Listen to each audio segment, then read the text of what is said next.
Boom, we are live. So, what are we doing here? Well, first of all, happy Thanksgiving. That's coming tomorrow. That's what we're doing here. And I happen to be off on a Wednesday. And I thought, you know what? There's two things. One, wish a happy Thanksgiving.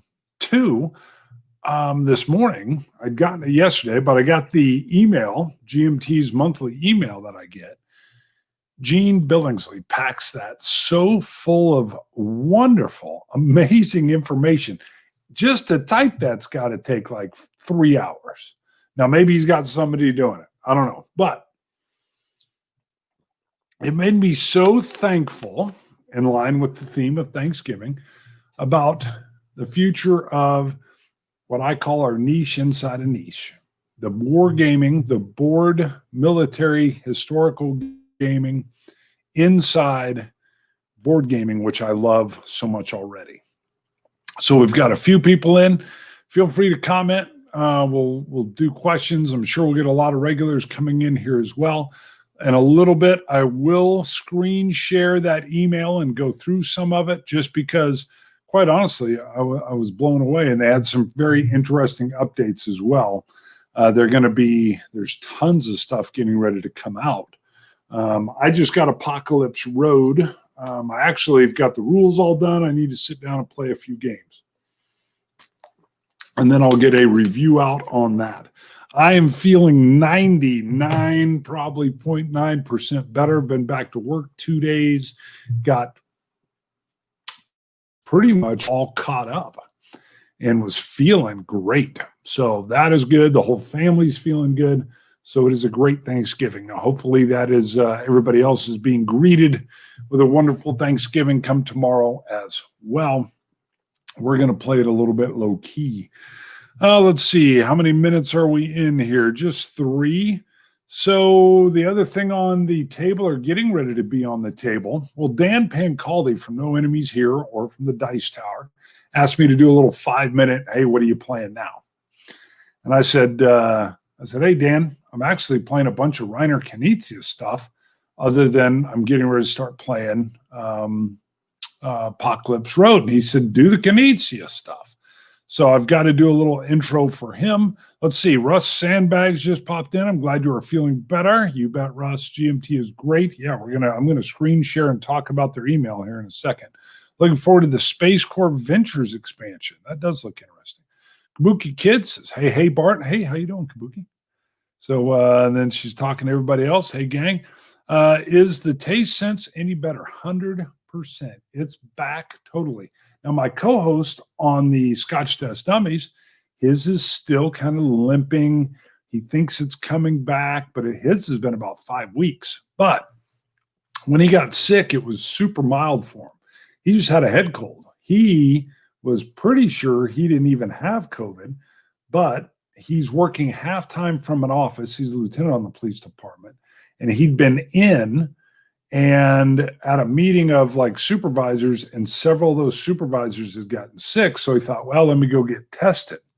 And sure enough, they tested him and it was positive, and then he lost his taste and smell. But he had it so mild. He said mine had to be middle of the road just because we recovered within a week. And I know a lot of people are having a rougher time of it. But yeah, so we're kind of in a bit of a hiatus with the whiskey show still, but mine is back. Yeah, just in time for Thanksgiving. You called that right. I love Thanksgiving. It's my second favorite. Christmas is my favorite. Douglas Pearson, good to see you in, Doug. Let's see. You had a comment I'm going to respond on here pretty soon, too. Douglas puts in some great comments. It's been a rough year for Douglas as well. So let's see. Let's go ahead and do this screen share. I think I'm going to maximize the screen share and get my mug off of the main deal. Let me hit my Chrome tab real quick, and then let me hit I think I've got it queued up here, the November update. Oh, I can't go in and change. Maybe I can. Yes, I can. I can pop back and do that just to make that a little bit bigger. And then come back into this. Nope. Okay, we'll go to that. That should show it. I'll pop back in a second if you guys are having any problems and seeing anything. Well, let me check now. Nope, that looks good. All right, so you can see this is the news from Gene. He goes in and gives a little bit of an update due to some COVID restrictions that they're getting in California. They can't run a night shift anymore. So he lets everybody know that they've got to close down, and they can only run from 6 a.m. to 4 p.m. So that may affect some of their shipping. And then he talks a little bit about how they're not going to be charging for several games because they're anticipating that they're not going to be able to handle the volume. So I won't go into all that. Read that if you want that. But he then gets into, and I'm going to slide down to the screen here. But what's he got? When are we getting back to some later period medieval battles for commands and colors? Medieval. Well, he goes, you've hit the mother lode, my friend, because the Crusades Part 1 is here. And Richard Borg has even more CNC medieval content coming. So we're going to go down and take a look at that in a little bit. There's the Space Empires, which is there's a little expansion coming out there called All Good Things. All Good Things, All Good Things. And then this was cool, the Skies system. So Skies Above the Reich, the solitaire version where you're playing the ME or BF-109 Stoffels going against B-17. Pretty soon there'll be Storms Above the Reich where you're playing FW-190s going against either 17s or B-24s. Well, now there's a gal, and we'll get to her name in a little bit, that made a solitaire version, which is the Battle for Britain. So you're going to have Spitfires and Hurricanes going against the Luftwaffe. So that sounds, I mean, I was like, wow, that sounds great. Can't wait for that. Now, let me slide on down. They talk about the Charles S. Roberts Awards. I won't spend too much time on that. You can go look, but you can see them there as we go by. They talk about a few reprints, but I wanted to get down to, oh, boy, I don't remember it being that far. I read it this morning. Okay, so we're going to hit the P500s first. So here is that CNC Medieval Expansion 1, which I won't click on it because it'll take me in. But I guarantee that'll be over. That'll probably hit. I bet you that hits 1,000 in this first month, and hopefully they'll get to it. Just playing the Knights in Shining Armor. I can't wait. Sounds awesome. Here's the Skies Above Britain. So that's that solitaire version. They don't have the artwork up for it yet. And then Wolfpack is another solitaire game where you can play even with a group, but you're either playing all like 4 or 5 different subs doing a wolf pack, or you can work together as more cooperative. So that is kind of interesting. They're going to reprint the last 100 yards, but you can see all these recent P500 editions along with these brand new ones. But I'm thrilled with seeing what's getting ready to come out. Let's see. So here we go. You can see it's Mideastern battles, what the very first crusade basically is my understanding. And then Skies Above Britain, again, it's just some place work art. But this is one heck of a lineup coming in for their P500s. And when we get down a little bit further, I'm just blown away with all the stuff they have coming. And that's what I mean by a Thanksgiving. This is just one company, albeit the most successful company right now. Their P500 systems blowing it out of the water. I think they're really getting ramped up after we come out of this COVID stuff. It's like Gene's team is going to be battle hardened, and I bet you they're putting out games like we've never seen before. Last 100 yards, second printing. I think I've got a review copy of the Airborne one coming to me soon, before the end of the year. We won't look at any of these screenshots. What do they have down here, though? We don't need all the videos. There's their yearly bestsellers. No doubt there. Of course, we've got Tank Duels, got some expansions coming as well. Those will be here. Let's see. There's the most recent releases. And what do we got down here? We won't spend too much time because I know a lot of you guys get the email yourself. It's those P500s I really wanted to talk about. But that Skies Above Britain really got me excited. I love that system. So I'm curious to see what they're going to do there. Let's see. And here is what else is getting ready to come. So I'm very excited about Samurai Battles. And this solitaire game about Mr. President just seems really interesting. Look how many pre-orders, 2,234. And this is Gene Billingsley's design, but I think it's been on the P500 for like 3 years or almost 4 years. This is coming, though. It's supposed to be here soon. It's in final artwork now.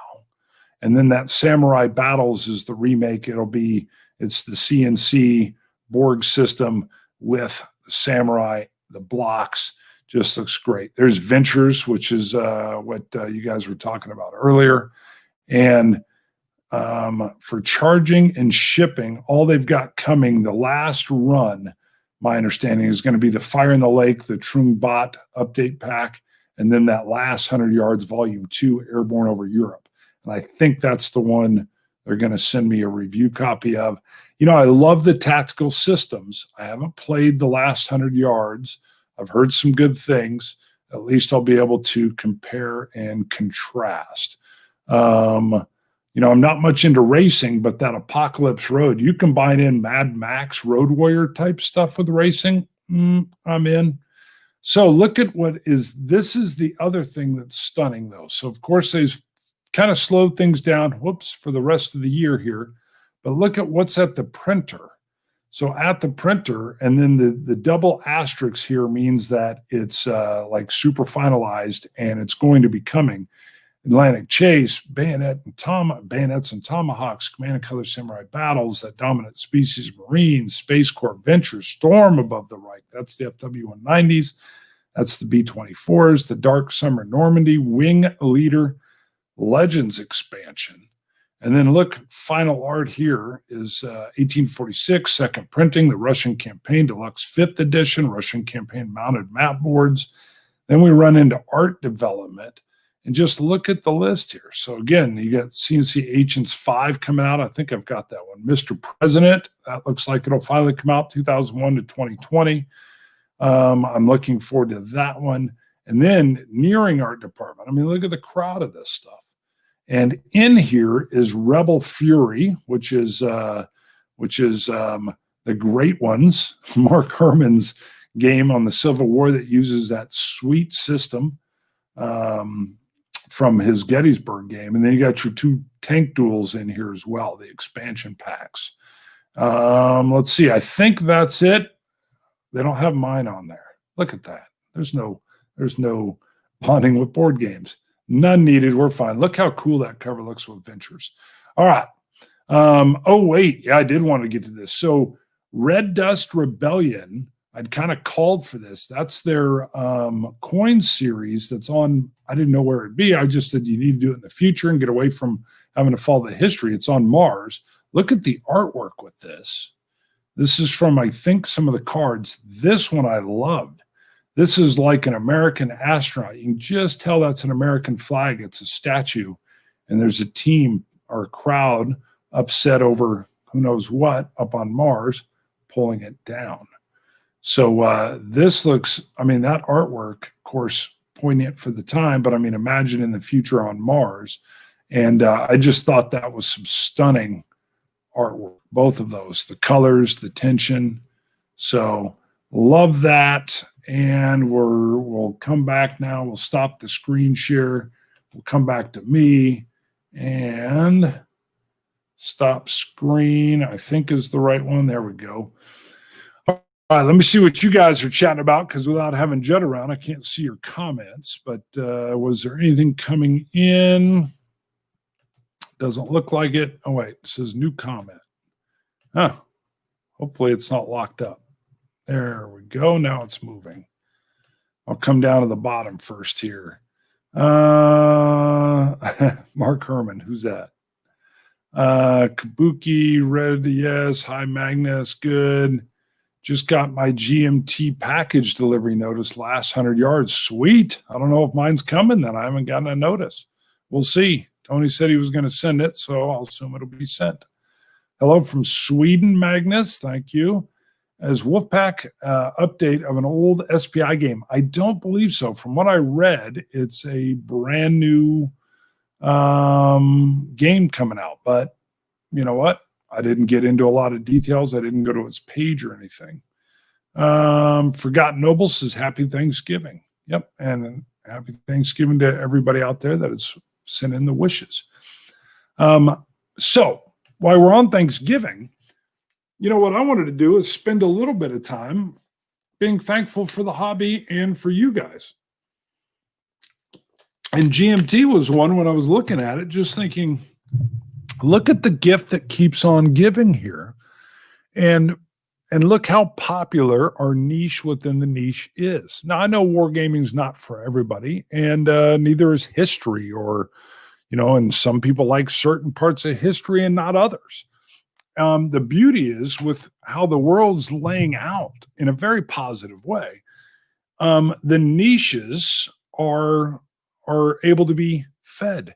You're able to find each other. Look how we're able to find each other. And then look at how we're also able to even bring economies to scale.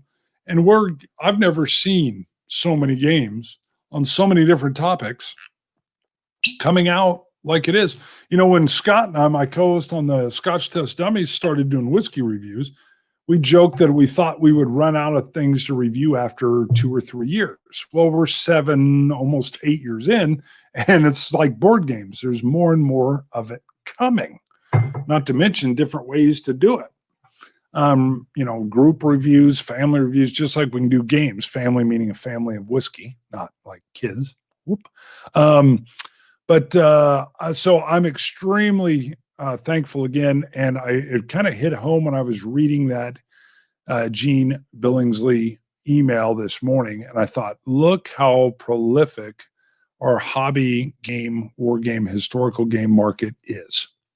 And so I thought, you know what? It's not like I'm not working for GMT or anything, but I thought, let me share this email just on how stunning all the things that they're working on. That conveyor belt's just running forward, and there's so much goodness in it. And that, again, that's just one company.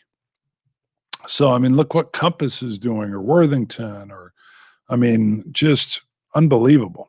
Let's see what's out here. Douglas, I'm thankful for the fact you and your family are doing well. Same for you, Kabuki.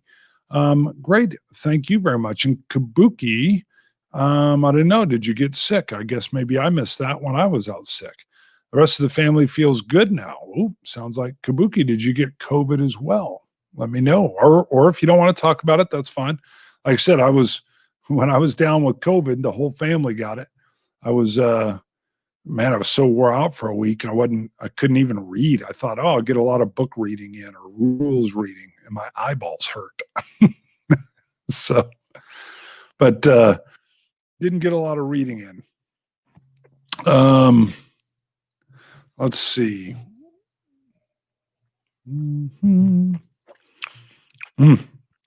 That's an Ardbeg 10, and it's good to be. I'm thankful to be able to taste it. It's sooty and tobacco-y and smoky and whiskey. Oh, no, I haven't been sick, thankfully. Okay, good. I thought maybe I missed something. Let's see. You know, my game playing has slowed down just because I'm still getting back into it. I've got to get Apocalypse Road played.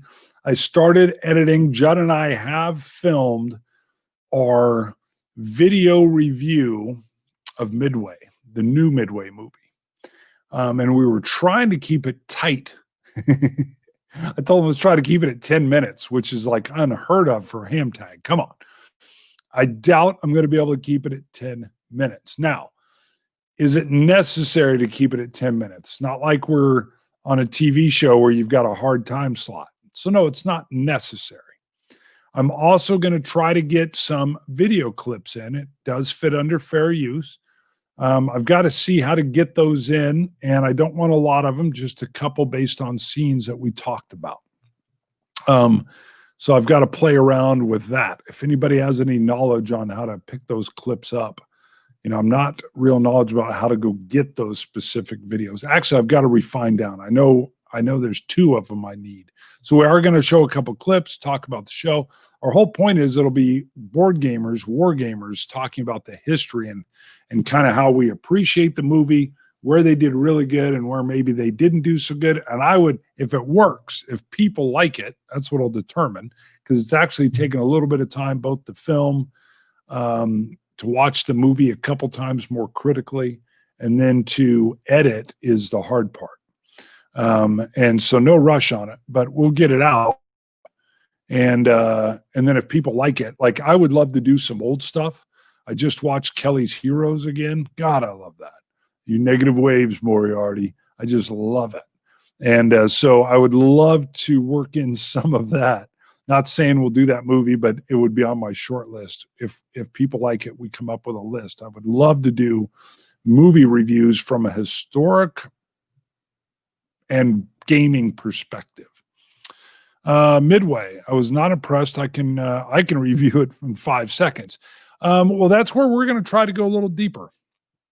I'll give you one little tidbit. I loved how they showed more of the Japanese Saiwo Yamamoto early, and how you could get that feel between the Navy and the Army and their different agendas, and how beautifully, they showed the cherry blossoms and this big table where they're getting ready to brief with the Army and the Navy. And I thought, isn't that nice? They didn't have to spend the time on that. And they did. Now, there's some things I didn't like as well. So, Kelly's Heroes, I agree, Jordan. I think it's underrated. Clint Eastwood wanted to make a war movie, and it was right in the height of like all the hippie stuff going on, the anti-Vietnam stuff, and the studios were like, you can't do it. And my understanding is he said, what if we make it a heist movie wrapped around the military, but it'll be a bunch of guys that are rogue and they're going rogue and all that. And that worked beautifully. And then they really pulled off some good, interesting military stuff too, along with all the humor. So I would love to do Kelly's Heroes. Again, I don't dictate that. Judd and I will talk, and it's got to be well received. If people are like, we hate your movie reviews, well, they're taking so much time, and if the people hate them, I will not do them. Or if we enjoy them so much, then I won't care if they hate them or not, because it's not like people paid money for the review. They just don't watch. Phil says he really enjoyed Kelly's Heroes. Yeah, I went and bought it and rewatched it because I was thinking I might want to review it. And I thought, oh, this has got some interesting bits in here. Some real interesting bits. Douglas, I have what is it? I like, I can't read it. Autolus Software. Oh, okay. Kelly's Heroes, like what happened to Don Rickles. Very funny. Yeah. So Audial Software. Let me take a picture of that real quick. Gallipoli would be interesting. I actually agree with that. I haven't watched that but once, and that was years ago. But that was some of my ideas on the movie reviews. Was we could do some new stuff. We could do some super old stuff. And then kind of pick some things in between. And, if we ever get back to the theaters and Top Gun 2 comes out, it'd be awesome to do a review of Top Gun 2 and then go back and do the original. Now, who knows? Like I said, it's all up in the air. But as long as Judd and I are having fun and we enjoy the process and it's not too hard to edit, that's my problem. I keep running myself into the whole time-wise, and then I'm like, shoot, I got to go do a session playthrough of B-17 Queen of the Skies, which I love, and I'll find myself going, ooh, I was going to try to get 2 done a month, and then I'm missing that deadline. But again, it's all for fun, enjoying it. But Platoon, I just went and watched Platoon again, and man, did I sour on it. Magnus, I was like, oh, I don't know why it missed. Well, I don't know. We'd see. We can still do a review on it though. But kind of the voiceover talking and then going through Charlie Sheen's deal, and I'm sitting there thinking, but we'll see. I mean, it's definitely a classic. The way it was filmed is gorgeous. Hurt Locker, very interesting. Yep. Phil says, yeah, he's waiting anxiously for Top Gun 2. I still wanted to see Tom Hanks's movie Greyhound. That went to Apple Plus or Apple TV, which I don't have. And I was like, shoot, because I was going to go see that in the theater. I have been telling the boys since the whole family got COVID-19 and we feel great, I think we could go to the theater because I feel like we are just we're skin shedding COVID antibodies. We're feeling great. Kabuki says, yeah, I don't have it either. I want to see Greyhound 2. I will say I've been loving The Mandalorian. I know we're moving off of military movies there, but I believe Star Wars has been saved. When Judd was quoting what an Ugnaught, and they did Dave Filoni and Favreau did so good by bringing that character up in season 1 and making him iconic. I thought, wow, you guys are nailing it now.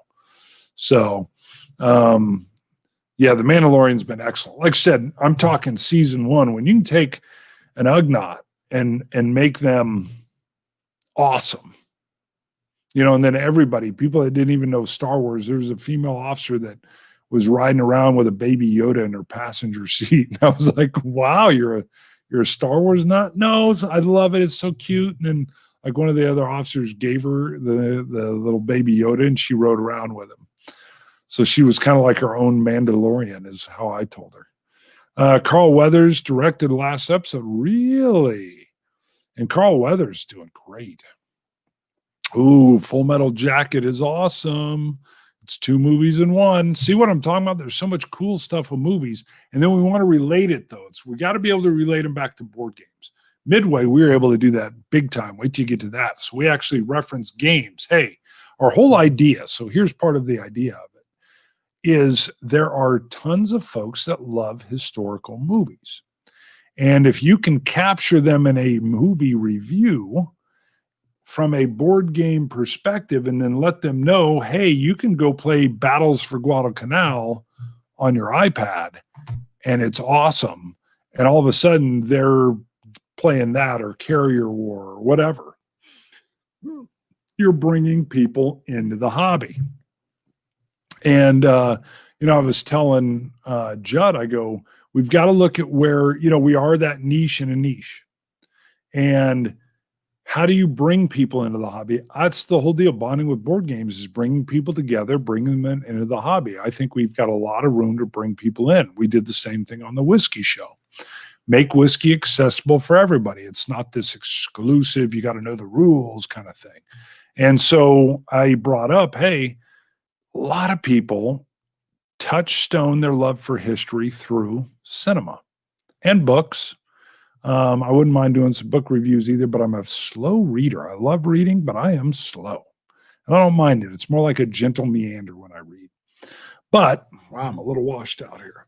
Our idea was by doing the movie reviews, it may grab onto some of those folks that say, man, I loved Midway. What are these guys talking about? There's games about this? Oh, my God, they just listed 5 of them, and there's even one for Doolittle's Raid on Tokyo? What? I've got to look into these. So that's our idea behind it. It's not just review. That's part of it. Entertain, part of it. But the idea is to pull in viewers that aren't necessarily already in the gaming niche and then go, what? I can play my history? I can turn history into my playground? Yes. Yes, you can. Yes, you can. Waterloo 1970, a good one to bring in board game talk. Yeah, that'd be perfect. But you'll see us playing around, I think. I think it's going to work out well. The editing is hard. Woo. It brings me, the hardest thing I've ever had to edit was the documentary type 2-part show I did on Tom Shaw from Avalon Hill. Holy moly. The reading and the prep I did, and then the 20 questions, and then getting his answers back, and then working through it, and then figuring out how I'm going to show it. And then it was bigger than I thought it was going to be. And then I 2-parted it, and I was like wore out. By the way, on that note, I've got Lou Zaki's number, and I've reached out to him once, and I'm going to reach out to him again. He has his company's Game Science. He does dice and stuff. Well, Lou's designs several games for Avalon Hill back in the day, and I want to get him on for an interview. And I've reached out to him via his company, got his number. I'm told that I can set it up with him, but we haven't been able to link up yet. So hopefully that'll be my next Avalon Hill interview. I will tell you, Don Greenwood said, no thanks. Oh, I was like, no. So my only hope is maybe I'll do enough interviews that he'll change his mind. But I don't think Mr. Greenwood usually changes his mind. But we'll see. We'll see. Okay, let's see. What do we got? Mr. 262. Rod Steiger is great as Napoleon. Okay. Pearson. I always felt Carl was underrated. Lawrence Fishburne also extremely overlooked and underrated. Yeah, I think Carl Weathers doing great. I think he's going to have huge. I love the behind the scenes. Go watch that behind the scenes stuff. The gallery. They talk about how he almost didn't come back, but he kind of did it as a favor. And then they were going to put all like an apparatus on him. He was going to be an alien. And then they went, nah, just go with him. Great story. Kabuki says, loving all those interview shows. Me too. I'm going to tell you, that's been my favorite thing. Close second is my B-17 playthroughs. It's been so cool that my Patreon supporters, I just had the idea, let's put them on a crew and play. And it's so fun, and it's starting to build a story. So some of you know that Ron Nicholson, who's on here a lot, he's my co-pilot on there. And he got wounded. He got shot. And I ad-lib and add a little bit to the story in the session report. I'm going to try to start doing more of that. I love storytelling in general. And so when he got wounded, it was a light wound, and I just can't. It was a ME 110 coming up from low at like, can't remember, it was 10:30, I think. And I pictured him catching like fragments in his right foot and it messing with his boot. So I called part 2 of that, 10-2. I called it Right Boot Wrong. And you'll see the titles that usually have something to do with what happened on the mission or that part of the mission. And when we do mission 11, which is huge because the crew now starts to get bonuses, this will be many of their 11th mission. The pilots, co-pilot, bombardier. There's going to be some fun shenanigans with boots on the airplane. So look for that. I'm going to work in more storytelling with those session reports. Bongo Gorilla just did a great session report right on YouTube, by the way. It's awesome. Lou Zaki, spoke with him on the phone back in the 90s. Yeah, I remember you saying that, Kabuki. You were looking for back issues of Dragon magazine. He kept me on the phone for like an hour, really. Long distance charges back then. Yeah, those are all gone with cell phones now. Isn't it amazing? Doug says, my first war game was Lou's Battle of Britain. Great. Awesome game. I think I have that one over there too. So hopefully I can get him on. I've got his number. The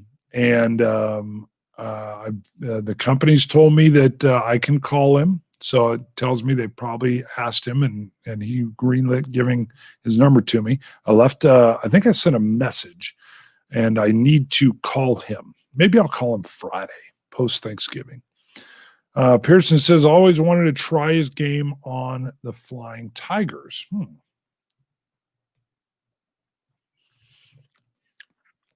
He was the guy who made me the first dice that D&D sold with their boxes. Yeah, I knew that was cool that he'd asked them about doing something with dice at TSR, and they kind of, nope. And then he went and made his own, and then he became the Dice Man. That's a cool name, the Dice Man. So let's see. I think that's about it. I'll probably spend some time, maybe tomorrow, doing some editing on that Midway. I had started and then I had a glitch and it got messed up and I was like, luckily I was only about 10 minutes into editing, but it was looking pretty decent, but it was going to be long. I will be okay if I can get it down to a half hour. A half hour for one show, normally I would think that's way too much. A movie review type show. And we'll see. Maybe I can get a little tighter than that. My whole deal, though, is I want to catch these non-gamers, and usually shorter is better for that. But I don't mind long. You guys know with ham tag, I don't mind. But we'll see. I've got to play around with that. So Kabuki says game science dice are really nice, at least the ones from a decade or so ago. My favorite dice sets. Well, that's cool.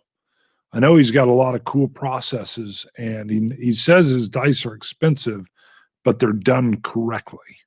And part of what I mentioned was that we would talk about Avalon Hill, but definitely wrap up with talking about what he's doing with game science and giving him a nod on that as well.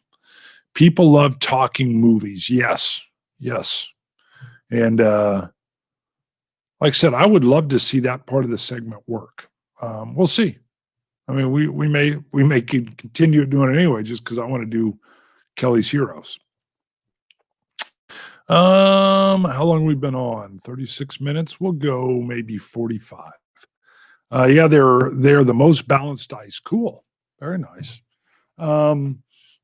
If anybody's, watched my session reports, Bongo was telling me the dice looked like they were rolling a little flat on B17. Now, those are the original dice, but I'm trying to roll it on the cardboard and keep it on screen, and I think that keeps them from bouncing crazy. So I've got a little dice tray I'm going to bring on, and we'll try to roll them on the dice tray and see if we can make the dice dance a little bit more. I'm loving the use of the minis in the B17 game, for those that don't know. And I always forget their name. Their name is so hard. I think Kabuki's the one that even told me about them. Red, I always want to say Red Scorpion something. It's the 1/200th scale, FW190s, BF109s, and BF110s or ME110s. But man, I can never remember the name of that company. Let's see if it's in the comments here. No, not yet. Because I always want to shout them out, and then people ask me about them. I had one guy saying, please do a video on those, just the minis. I was like, yeah, okay. We might do that. We'll see. I'm feeling good. I mean, I had a buddy paint them. I don't like painting. I don't like it. And I always go out and buy another set of paints, and then I'll paint one little thing, and then the paints dry up, and I'm like, God, I just dropped $60. I could have bought a game.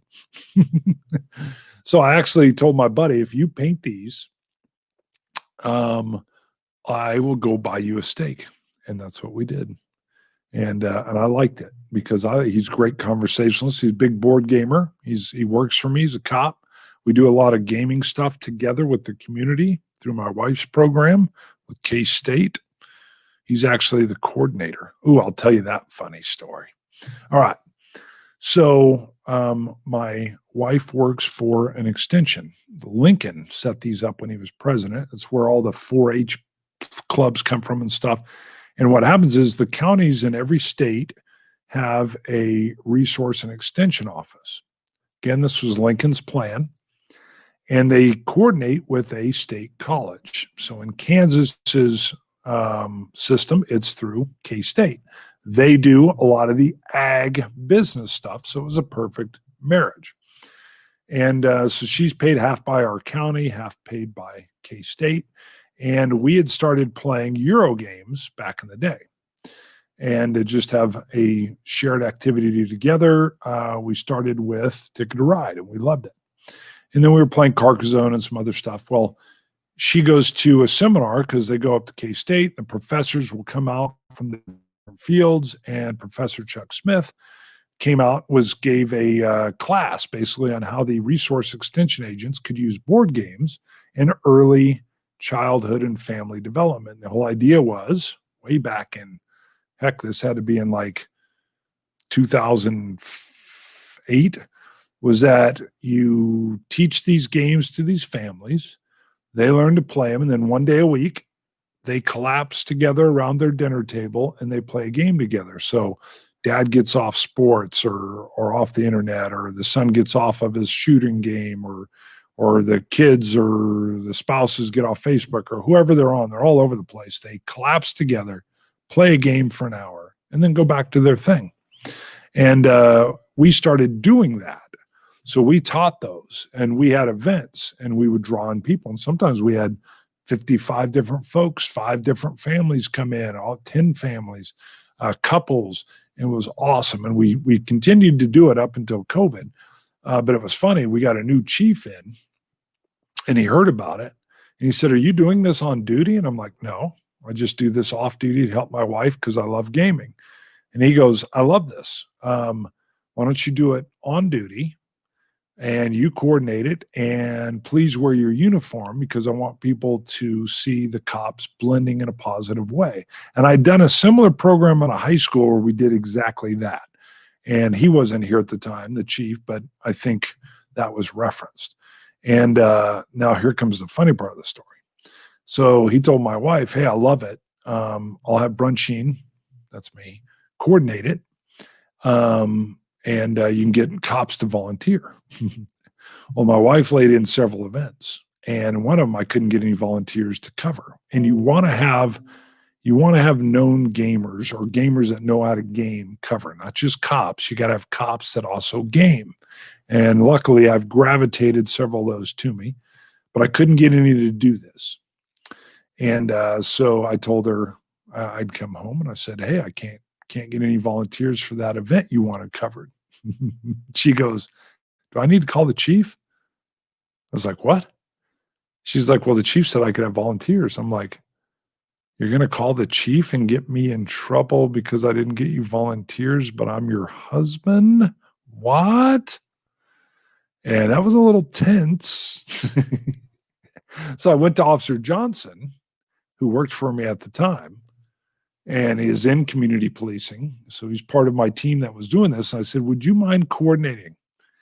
You don't have to, but if you coordinate, one, you'll probably do it better than I am because maybe I am not going the extra mile because I get cover as a spouse, but maybe she'll be a little easier on you than she is on me."